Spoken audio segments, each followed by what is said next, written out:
Bismillahirrahmanirrahim. Assalamualaikum warahmatullahi wabarakatuh.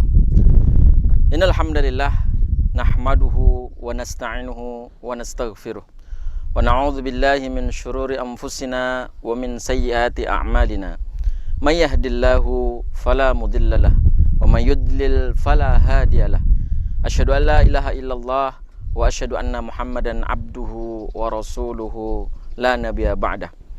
Allahumma akhrijna min dhulumatil wahm wa akrimna binuril fahm waftah alaina bima'rifatil ilm wa sahhil akhlaqana bil hilm waj'alna mimman yastami'una al-qawla fayattabi'una ahsana walhamdulillahi rabbil alamin. Pemirsa Siak TV dimanapun Anda berada, bersyukur kita kepada Allah Subhanahu wa Ta'ala karena sampai detik ini Allah masih memberikan kekuatan kepada kita, baik kekuatan jasmani secara fisik di masa pandemi COVID-19 ini. Tentunya Allah masih memberikan kita kesehatan, dijauhkan dari segala macam penyakit, sehingga kita dapat menjalankan aktivitas, baik aktivitas duniawi maupun tentunya aktivitas kita beribadah kepada Allah Subhanahu wa Ta'ala. Berharap kepada Allah, kita semuanya, pemirsa dimanapun berada, senantiasa diberikan keberkahan oleh Allah Subhanahu wa Ta'ala. Karena apalah maknanya ketika kita memiliki rizki ataupun harta yang banyak tetapi badan tidak diberikan kesehatan oleh Allah, tentu kita tidak bisa menjalankan kehidupan di dunia ini dengan maksimal. Salam dan salam kepada baginda Nabi sallallahu alaihi wasallam, sosok yang senantiasa kita rindukan, sosok yang senantiasa kita ingin bertemu dengan baginda Nabi sallallahu alaihi wasallam dalam keadaan apapun, dengan tanpa harus kita bersusah payah bertemu dengan baginda Nabi sallallahu alaihi wasallam. Saat ini kita dianjurkan oleh Allah Subhanahu wa Ta'ala untuk bersolawat kepada baginda Nabi, dan juga selain bersolawat kita dituntun, diarahkan untuk senantiasa menjalankan sunnah-sunnah Rasulullah SAW dengan bersolawat kepada baginda Nabi, dan juga melaksanakan sunnah-sunnah yang diajarkan oleh baginda Nabi SAW. Kita berharap kepada Allah, kelak nantinya kita akan dipertemukan dengan baginda Nabi SAW dan dikumpulkan dalam satu tempat namanya Haud baginda Nabi SAW, dan tentunya kita akan mendapatkan keberkahan dari baginda Nabi SAW. Pemirsa Siak TV yang dimulakan oleh Allah Subhanahu wa Ta'ala, masih bersama kami dalam program Khazanah Ilmu Menggapai Ridho Allah untuk hidup yang lebih baik. Pada kesempatan kali ini kita akan membahas tentang bagaimana hutang dalam kehidupan kita.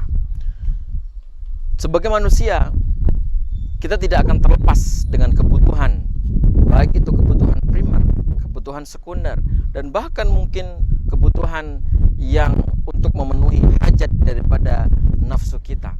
Setiap kita diberikan oleh Allah Subhanahu wa Ta'ala kesempatan-kesempatan yang berbeda. Ada sebagian orang yang diberikan oleh Allah dengan rizki yang berlimpah, sehingga dengan rizki harta yang dimilikinya dia bisa menggunakan ataupun berbuat apapun yang dia kehendaki untuk memenuhi daripada hajat yang dibutuhkan dalam kehidupannya. Ada pula Allah tempatkan, ada orang-orang yang dalam kehidupannya dia menengah dalam tanda kutip, dia tidak diberikan lebih tetapi juga tidak diberikan oleh Allah kurang. Menengah terkadang jika seseorang yang mungkin dia bisa memanage, mengatur daripada rezeki yang telah Allah berikan kepadanya, ini bisa hidupnya dengan selamat, tidak harus meminjam dengan orang lain, tidak harus mendapatkan dengan cara yang tidak baik. Tetapi ada juga orang yang ketika diberikan oleh Allah kehidupan yang menengah, namun demikian dia menginginkan perkara yang lebih, sehingga memperturutkan hawa nafsu dengan cara ataupun dengan pola hidup, gaya hidup yang berlebihan, sehingga dia harus meminjam ataupun berhutang. Ada pula yang diberikan kesempatan oleh Allah Subhanahu wa Ta'ala dengan kondisi yang serba kekurangan. Semestinya bahwa Allah Subhanahu wa Ta'ala sudah memberikan dia tempat posisi ataupun keadaan yang semestinya tidak akan mungkin kekurangan. Tetapi dengan gaya hidup mungkin ataupun kedekatan dia dengan Allah Subhanahu wa taala sehingga menyebabkan dia kekurangan. Ditambah lagi dengan kekurangan yang dia miliki, justru dia menjerumuskan kehidupannya untuk berhutang. Hutang pada dasarnya tidak ada masalah karena syariat Islam memberikan rambu-rambu atau mengatur hutang tersebut dalam kehidupan kita. Yang menjadi permasalahan adalah bahwa hutang tersebut ada yang memiliki hukum halal dan dapat berpahala, bahkan justru memberikan pahala, tapi juga ada hutang yang justru selain menjerumuskan kita, ternyata hutang tersebut bisa membuahkan daripada dosa. Bagaimana hutang yang bisa membawakan pahala dan bagaimana pula hutang yang bisa menyebabkan terjerumus kepada dosa? Pemirsa Setia TV yang dimulakan oleh Allah Subhanahu wa taala. Pertama, bagaimanakah hutang yang bisa menyebabkan seseorang yang berhutang ataupun memberikan penghutangan sehingga dia mendapatkan pahala? Pertama adalah memberikan hutang kepada Allah Subhanahu wa taala. Bagaimana kita bisa memberikan hutang kepada Allah Subhanahu wa taala? Bukankah Allah Subhanahu wa taala Maha Kaya? Bukankah Allah Subhanahu wa taala memiliki seluruh alam jagat raya ini? Bagaimana mungkin kita memberikan hutang kepada Allah Subhanahu wa taala? Para ulama dan juga baginda Nabi SAW menyebutkan bahwa ketika kita berjuang di jalan Allah, menginvestasikan untuk kehidupan daripada perjuangan untuk berjuang di jalan Allah, pada saat itu kita sudah menghutangkan kepada Allah Subhanahu wa taala. Bukan berarti bahwa kita menghutangkan kepada Allah kemudian kita meminta bayaran, tidak. Karena setiap apa yang kita berikan untuk perjuangan dan juga di jalan Allah Subhanahu wa taala, maka Allah akan menggantikan sekecil apapun daripada harta yang sudah kita berikan kepada untuk di jalan Allah Subhanahu wa taala. Allah Subhanahu wa taala mengingatkan dan juga memberikan motivasi kepada kita. Dalam Al-Qur'an Allah berfirman, "A'udzubillahi minasyaitonirrajim. Matsalul ladzina yunfikuna amwalahum fi sabilillah kamatsali habbatin ambatat sab'a sanabila fi kulli sumbulatin mi'atu habbah." Perumpamaan daripada orang yang memberikan hartanya kepada orang lain untuk di jalan Allah dengan cara bersedekahkah ia, dengan cara berzakatkah ia, dengan cara berwakafkah ia. Kamatsali habbatin, maka ini perumpamaannya seperti satu buah biji, yang mana biji tersebut ambatat sab'a sanabila, dari setiap biji tumbuh 7 cabang. Fi kulli sumbulatin mi'atu habbah, dan di setiap cabang tersebut akan ditumbuhkan oleh Allah mi'atu habbah, 100 daripada buah. Kalau kita analogikan dalam kehidupan kita sehari-hari, ketika kita memiliki satu buah biji, yang mana biji tersebut kita tanam.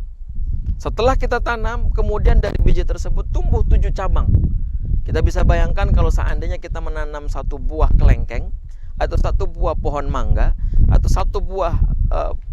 satu biji pohon matoa misalkan. Dari masing-masing cabang tersebut, dari masing-masing satu biji tersebut, kita tanamkan satu biji tersebut tumbuh 7 cabang. Masing-masing cabang tersebut ternyata menghasilkan buah, yang buahnya tersebut mendapatkan 1000 ataupun 100 buah. Kalau satu cabang berbuah daripada 100 buah dari satu cabang, kalau dalam satu pohon tersebut memiliki 7 cabang, maka sudah mendapatkan sekali panen pada saat itu menjadi pahala 700 daripada buah. Kalau seandainya kita baru menanam satu kebaikan daripada harta, maka ini yang dikatakan berjuang fisabilillah. Barang siapa yang dia memberikan kebaikan kepada orang lain, berinvestasi untuk akhirat, menanamkan kebaikan, memberikan hutang kepada Allah Subhanahu wa taala, satu kebaikan, maka seperti kita menanam satu biji, yang biji tersebut akan tumbuh dengan 7 batang ataupun 7 cabang. Itulah perumpamaan bagaimana Allah Subhanahu wa taala memberikan keberkahan, memberikan pahala yang berlipat-lipat gandanya kepada siapapun orang yang berjuang Allah serta memberikan hutang kepada Allah Subhanahu wa taala untuk di jalan Allah. Bahkan baginda Nabi SAW menyebutkan intan surullah yansurkum. Kalau seandainya kita menolong agama Allah, memberikan hutang kepada Allah, berjuang di jalan Allah, yansurkum, maka Allah akan menolong kita. Dalam keadaan apapun Allah akan menolong kita.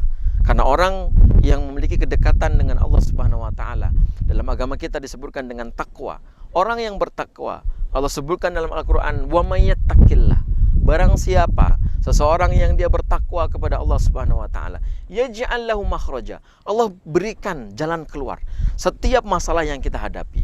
Ada masalah dalam kehidupan kita yang kita terima pada saat itu, yaj'al lahu makhraja. Allah akan berikan jalan keluar sesulit apapun. Karena itu adalah janji Allah Subhanahu wa taala. Wa may yattaqillah yaj'al lahu makhraja. Allah katakan, wa may yattaqillah yaj'al lahu makhraja. Siapa yang bertakwa kepada Allah, Allah akan bebaskan, Allah akan berikan, Allah akan tunjukkan jalan setiap daripada permasalahan yang kita hadapi. Ternyata bukan hanya Allah berikan jalan, wa yarzuqhu min haitsu la yahtasib, dan Allah akan berikan rizki dari tempat yang tak pernah kita sangka-sangka. Hari ini orang-orang yang bisa jadi kita musuhi, yang tidak akan mungkin membantu kita. Tetapi ketika orang bertakwa kepada Allah Subhanahu wa taala, pada saat itu yaj'al lahu makhraja, Allah akan berikan jalan keluar dan diberikan rizki yang menurut kita mungkin musuh bagi kita, ternyata justru dari jalan mereka lah Allah akan berikan rizki kepada kita. Itulah salah satu kenapa hutang itu bisa mendatangkan pahala kebaikan kepada kita. Manakala kita sudah berinvestasi, menghutangkan kepada Allah untuk di jalan Allah, perjuangan di jalan Allah, Allah akan berikan, Allah akan balas dia. Bukan hanya dengan pahala, bukan hanya dengan kebaikan, Allah akan berikan tempat yang terbaik nanti ketika kelak di akhirat. Tentunya untuk hutang kepada Allah ini dalam keadaan ketika kita lapang maupun dalam keadaan sempit. Apapun, apakah itu bersedekah yang sifatnya memberikan kepada orang lain, apakah itu dengan berzakat yang menjadi kewajiban kita yang sifatnya adalah dengan harta, ataupun salah satu amalan yang paling besar yang disyariatkan dalam Islam, dianjurkan oleh baginda Nabi SAW adalah dengan berwakaf. Wakaf ini adalah investasi kita. Wakaf secara duniawi mungkin kita akan rugi karena kita memberikan apa yang kita miliki saat ini kepada orang lain. Tetapi di mata Allah Subhanahu wa taala, daripada wakaf yang sudah kita berikan ini mampu mendatangkan kebaikan yang tidak akan pernah terputus-putus. Baginda Nabi SAW menyebutkan dalam sebuah hadis, idza matabnu adam inqata amaluhu illa min thalas. Ketika seorang anak Adam, manusia, kemudian dia meninggal, maka terputus amalnya, habis. Tidak ada lagi yang bisa dia lakukan. Dia tidak bisa menambah kebaikan, tidak bisa menghapus dosa, tidak bisa, karena dia sudah terputus amalnya. Illa min thalath, kata baginda Nabi, kecuali dalam 3 perkara. Apa 3 perkara tersebut? Pertama adalah shadaqatin jariyah, sedekah jariyah. Sedekah jariyah para ulama menyebutkan diantaranya, yang dimaksud dengan sedekah jariyah diantaranya adalah wakaf. Hari ini kita berwakaf, mengeluarkan daripada harta kita saat ini mungkin berkurang secara fisik, tetapi pada saat itu kita sudah menanamkan, berinvestasi, memberikan pinjaman kepada Allah Subhanahu wa taala untuk kebaikan. Selama wakaf tersebut dimanfaatkan, maka selama itu kita akan mendapatkan pahala kebaikan di sisi Allah Subhanahu wa taala.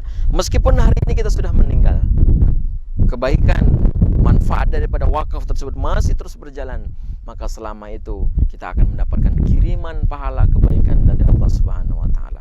Hari ini mungkin kita pernah dengar bahwa ada sumbangan daripada sumur Utsman bin Affan, yang dulu beliau membeli sebuah sumur yang digunakan pada saat itu adalah milik orang Yahudi, kemudian dibeli oleh Utsman bin Affan.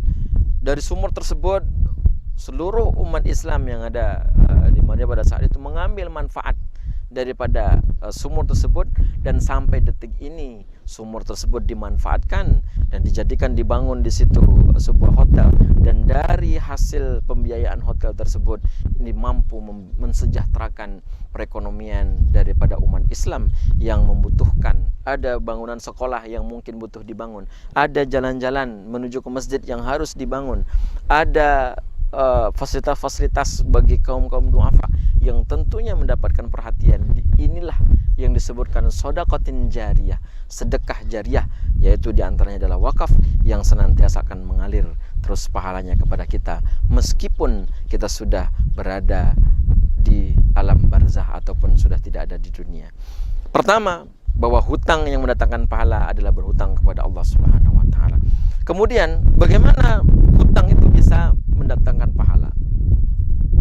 Adalah manakala kita memberikan pinjaman kepada orang lain, kemudian menghutangkan kepada orang lain, pada saat itu kita mendapatkan kebaikan dari Allah Subhanahu wa taala. Baginda Nabi SAW menyebutkan dalam sebuah hadis, man nafasa kurbatan fid dunya nafasallahu kurban minal akhirah. Barang siapa seseorang memberikan kelonggaran, membantu kepada saudaranya ketika di dunia, maka di akhirat Allah akan memberikan kemudahan-kemudahan kepadanya. Hari ini ketika mungkin kita diberikan kelapangan rezeki oleh Allah Subhanahu wa taala, ada saudara kita yang sangat betul-betul membutuhkan, bukan untuk investasi, bukan untuk membeli kesenangannya, tapi memang butuh untuk makan. Untuk makan kehidupan bukan hanya dia, tapi juga ada anak dan istrinya. Maka pada saat itu dia membutuhkan, maka berikan. Karena ini menjadi kebaikan ataupun pahala kepada kita. Bagi kita yang memberikan hutang, setiap daripada apa yang diusahakan daripada orang tersebut, maka Allah akan catat kebaikan kepada kita. Karena kita sudah melapangkan, memberikan jalan kepada saudara kita yang sangat membutuhkan pertolongan kepada